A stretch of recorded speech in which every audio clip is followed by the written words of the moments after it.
కళ్ల ముందే నిజాలు కనిపిస్తున్నా అవే కుట్రలు కుతంత్రాలు. విభజనపై హైకమాండ్ క్లారిటీతో వెళ్తున్నా విభజన ఆపుతానని ధిక్కారం. అసెంబ్లీకి బిల్లు వచ్చినా ఏదో చేస్తానని నమ్మిస్తున్నారు. పూటకో మాట రోజుకో వేషంతో ప్రజలను మరోసారి మోసం చేస్తున్నారు.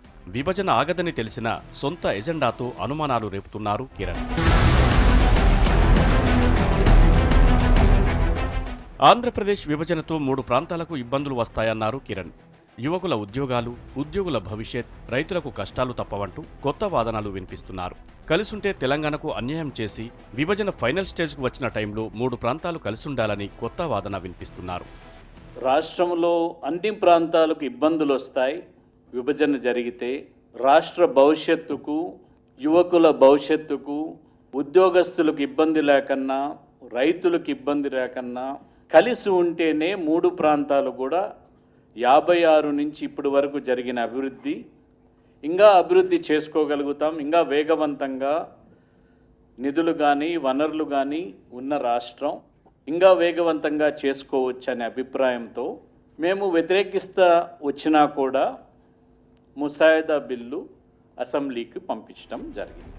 1956 నుంచి ఇప్పటి వరకు అభివృద్ధి పథంలో రాష్ట్రం దూసుకుపోయిందని, ఇప్పుడు విభజన జరిగితే అభివృద్ధికి బ్రేక్ పడుతుందన్నారు. సిడబ్ల్యూసీ నిర్ణయం తర్వాత అభివృద్ధి పథకాలకు ఆమడ దూరంలో ఉన్న కిరణ్ అసెంబ్లీలో టీ బిల్లుకు టైం గడువు దగ్గర పడుతుండటంతో అభివృద్ధి పేరునే కొత్తగా చెబుతున్నారు.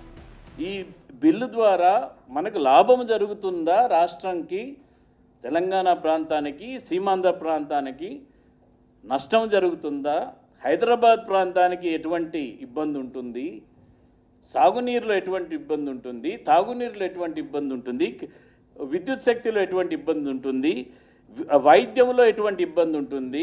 విద్యలో ఎటువంటి ఇబ్బంది ఉంటుంది? లేక మేలు జరుగుతుందా అని స్పష్టంగా చెప్పండి మీ అభిప్రాయాన్ని. చెప్పేదానికే కదా ఇచ్చిండేది.